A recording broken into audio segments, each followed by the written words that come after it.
Sir அவர் ரஜினியோட அவர் வந்து பல விஷயங்கள் அவர் வந்து ஒத்து போனார் சார்.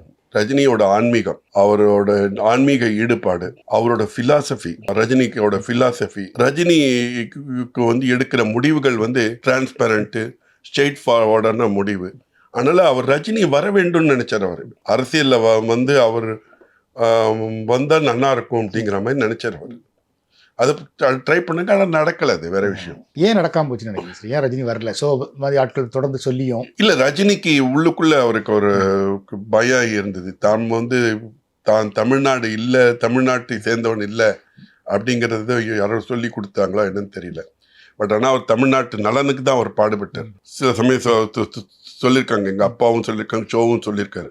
ராஜ்குமார் தமிழ்நாட்டை சேர்ந்தவர், வீரப்பன் கர்நாடகா சேர்ந்தவங்க. தமிழ்நாட்டுக்காரருக்கு அவர் போட்டது, ராஜ்குமார் போட்டது கன்னடத்துக்கார பேசினார். அவர் சண்டை போட்டார். வீரப்பன் தமிழ்நாட்டுக்கோசரம் சண்டை போட்டான். அதனால இது வந்து விஷயம் இல்லை அப்படிங்கிறது சொன்னா அது அவருக்கு அது கன்வின்ஸ் ஆகல.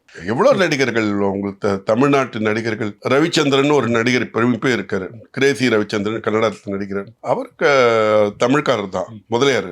எங்கள் தமாகால இருந்தாரு, வேலூர் எம்எல்ஏவா இருந்தார். அவரோட மாப்பிள்ள தான் அவர் தமிழ்காரர் தான், முதலியார் கம்யூனிட்டி. ஏன்னா தமிழ் இதுல காவேரி பிரச்சனையில் அவர் இருக்கார். அவர் கர்நாடகா சப்போர்ட் பண்ணி அவர் பேசுறாரு. அதுதான் ஒண்ணு. அவர் தமிழ்நாட்டில் பிறந்து தமிழ்நாட்டில் வளர்ந்தவர் வந்து கர்நாடகாவில் வந்து அவங்க பிரச்சனைன்னு வரும்போது அதை பேசுறாரு. அதே மாதிரி கர்நாடகாவில் பிறந்தாலும் தமிழ்நாட்டு பிரச்சனை காவேரி பிரச்சனைக்கு நம்மளோட தானே நின்று இருக்காங்க ரஜினிகாந்த்.